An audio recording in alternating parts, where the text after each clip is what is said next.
இன்னைக்கு பேச போற டாபிக் வந்து மோஸ்ட் ஆஃப் ஸ்கூல் குழந்தைங்களுக்கு வரும். மம்ஸ் பொண்ணுக்கு வீங்கின்னு சொல்லுவோம். ஈவினிங் ஸ்கூல் விட்டு வந்ததுமே பெரிய பொண்ணு வந்து தலைவலிக்குது அப்படின்னுச்சு. அப்படியா, சரி கொஞ்சம் நேரம் ரெஸ்ட் எடுக்கட்டுமேனு விட்டுருந்தேன். அதுக்கப்புறமேட்டுக்கு பார்த்தா இந்த இடத்துல வேற வலிக்குதுமா காது கிட்ட அப்படின்னாவும் அந்த இடத்துல தொட்டு பார்த்தா கொஞ்சம் வீக்கமாக வேற தெரிஞ்சிச்சு. இல்லை வேஸ்ட்டி வெள்ளை துணி விரிச்சு படுக்க வச்சிரு, பெட்லலாம் படுக்க வைக்க வேணாம் அப்படின்னாங்க. சரி ஓகேம்மா அப்படின்ட்டேன். அதுக்கப்புறம் மார்னிங் பார்க்கல இன்னும் கொஞ்சமே வீக்கம் அதிகமாக இருந்துச்சு. வலிக்கு முன்னாடி சிம்டம்ஸ் தெரியும் அப்படின்றாங்க.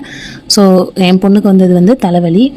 அதுக்கப்புறம் அம்மா இளநீ கொடுத்துட்டு வேப்பிலையும் மஞ்சளும் அரைச்சு பத்து போட்டு விடுன்னு சொன்னாங்க. இந்த டைம்ல வேற என்ன மாதிரியான சாப்பாடு கொடுக்கலான்னு உங்களுக்கு இதுதான் வந்து பொண்ணுக்கு வீங்கி அப்படின்னு சொல்லுவோம். கிராமப்புறங்கள்ல எல்லாம் பார்த்தோம் அப்படின்னா பொண்ணுக்கு வீங்கி அப்படின்ற பேர் இருக்கிறதுனால தங்க செயின் அதெல்லாம் வந்து போடுவாங்க. அப்படிலாம் பண்ணாலாம் சரியாகாதுங்க. இதுக்கு என்ன பண்ணணும் அப்படின்றத இந்த வீடியோல பார்க்கலாம். இந்த மாதிரி மோர் சச் இன்ஃபர்மேட்டிவ் கண்டென்ட்ஸ் வேணும் அப்படின்னா மறக்காம ஃபாலோ பண்ணிருங்க. Let's get into the video. இது வந்து குழந்தைங்களுக்கு தான் வருமானு கேட்டா இல்ல, பெரியவங்களுக்கும் வரலாம். இது ஒரு வைரல் இன்ஃபெக்ஷன். எப்படி ஸ்ப்ரெட் ஆகுதுன்னு பார்த்தோம் அப்படின்னா பர்சன் டு பர்சன் கான்டாக்ட் தாங்க.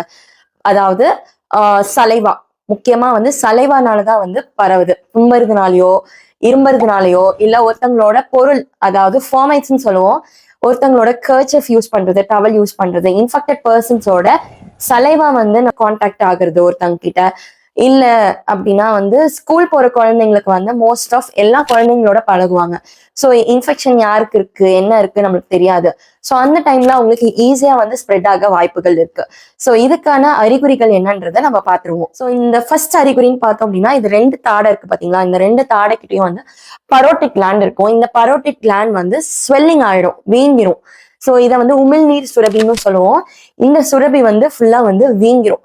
ஸோ வீங்கி சாப்பாடு கூட வந்துட்டு மெல்ல முடியாது, அந்த அளவுக்கு வந்து ஃபுல்லா இன்ஃபெக்ஷன் வந்து ஸ்ப்ரெட் ஆகிரும். ஸோ இதுதான் வந்து நம்ம கண் கூட பாக்குற ஒரு அறிகுறியா இருக்கும். செகண்ட் வந்து ஃபீவர் வரலாம், காய்ச்சல் வந்துட்டு வரலாம். மூன்றாவது தலைவலி, இல்லைன்னா வந்து வாமிட்டிங் இருக்கலாம், வாந்தி இருக்கலாம். கிளியரா வந்து இந்த இன்ஃபெக்ஷன் இருக்கு அப்படின்னா கணையம், அதாவது பேன்க்ரியாஸ்ன்னு சொல்லுவோம், அந்த கணையம் வந்து இன்ஃப்ளமேஷன் ஆகலாம், வீங்கலாம். அஞ்சாவது வந்து பாத்தீங்க அப்படின்னா அந்த ஆர்ச்சைட்டிஸ்ன்னு சொல்லுவோம், அதாவது விதைப்பை இருக்குல்ல, அது வந்து வீக்கம் இருக்கலாம். ஸோ இதெல்லாம் தான் வந்து அறிகுறிகள். இதுக்கு வந்து என்ன பண்ணலாம் அப்படின்னு பாத்தீங்க அப்படின்னா வலி, இந்த இடத்துல வந்து வலி ரொம்ப அதிகமா இருக்கும். குழந்தைங்களா இருந்தா ரொம்ப அழுத்துட்டே இருப்பாங்க. ஸோ வலியோ காய்ச்சலோ இருந்துச்சுன்னா ஃபர்ஸ்ட் பாராசிட்டமால் கொடுங்க. வலி இருக்குன்னு சொல்லி அந்த இடத்துல ஒத்தனை கொடுக்கறதோ இல்ல மஞ்சள் வேப்பலைன்னு சொல்லி தடவுறதோ அதனால வந்து சரியாகாது. It's a viral infection. Viral இன்ஃபெக்ஷன்ன்றப்ப ஆன்டிவைரல் மெடிகேஷன்ஸ் கொடுத்தாதான் சரியாகும். ப்ராப்பரான பீடியாட்ரிஷியன் பார்த்து அந்த இன்ஃபெக்ஷனுக்கான ப்ராப்பரான ட்ரீட்மெண்ட் கொடுத்தாதான் அது வந்து சரியாகும். அந்த சலைவரி கிளாண்ட், பரோட்டிக் கிளாண்ட் ஃபுல்லாவே ஸ்வெல்லிங் ஆயிருக்கிறதுனால மோஸ்ட் ஆஃப் லிக்விட் ஃபுட்ஸ் வந்து நிறைய கான்சென்ட்ரேட் பண்ணுங்க. வாமிட்டிங்லாம் இருக்குன்னா டீஹைட்ரேஷன் இருக்கலாம். ஸோ லிக்விட் ஃபுட் வந்து மோஸ்ட் ஆஃப் அந்த பேஷண்ட்ஸ்க்கு கொடுங்க. லிக்விட்னா வெறும் ஜூஸா குடிக்கிறது மட்டும் லிக்விட் கிடையாது. கஞ்சி சாதம் வச்சு குடிக்கலாம், வெஜ் சூப் கொடுக்கலாம். இந்த மாதிரி லிக்விட் ஃபுட்ஸ் வந்துட்டு நிறைய இன்டேக் பண்ற மாதிரி பாத்துக்கோங்க. இந்த பீரியட்ல காரமான சாப்பாடு, புளிப்பான சாப்பாடு இதெல்லாம் வந்து கொஞ்சம் அவாய்ட் பண்ணிக்கோங்க. இந்த இன்ஃபெக்ஷன் வந்து ஒருத்தர்கிட்ட இருந்து இன்னொருத்தருக்கு பரவுறதுனால மோஸ்ட் ஆஃப் குழந்தைங்க ஸ்கூலுக்கு போறாங்க அப்படின்னா ஐசோலேட் பண்ணி வீட்லயே வந்து பாத்துக்கிற மாதிரி பாத்துக்கோங்க.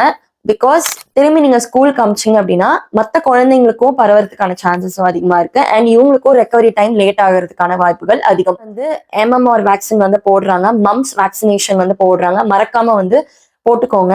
அண்ட் இதுல இன்னொருத்தரும் வந்து கவனமா இருக்கணும். யாருன்னு பாத்தீங்க அப்படின்னா பிரெக்னென்ட் விமன், மாசமா இருக்காங்க, பிரெக்னெண்டா இருக்காங்க அப்படின்னா வீட்டுல ஒருத்தருக்கு இருக்கு அப்படின்னா கண்டிப்பா வந்து அவங்கள ஐசோலேட் பண்ணி வைக்கணும். அதுவும் இயர்லி ஸ்டேஜஸ் ஆஃப் பிரெக்னன்சில ரொம்ப ஹை ரிஸ்க் கொண்டு போயிடும் இந்த இன்ஃபெக்ஷன் மம்ஸ். ஸோ வீட்டுல வந்து குழந்தைங்களுக்கோ வேற யாருக்கோ வந்து மம்ஸ் இருந்துச்சு அப்படின்னா உடனே வந்து பிரெக்னென்ட் விமனை வந்து ஐசோலேட் பண்ணிடுங்க.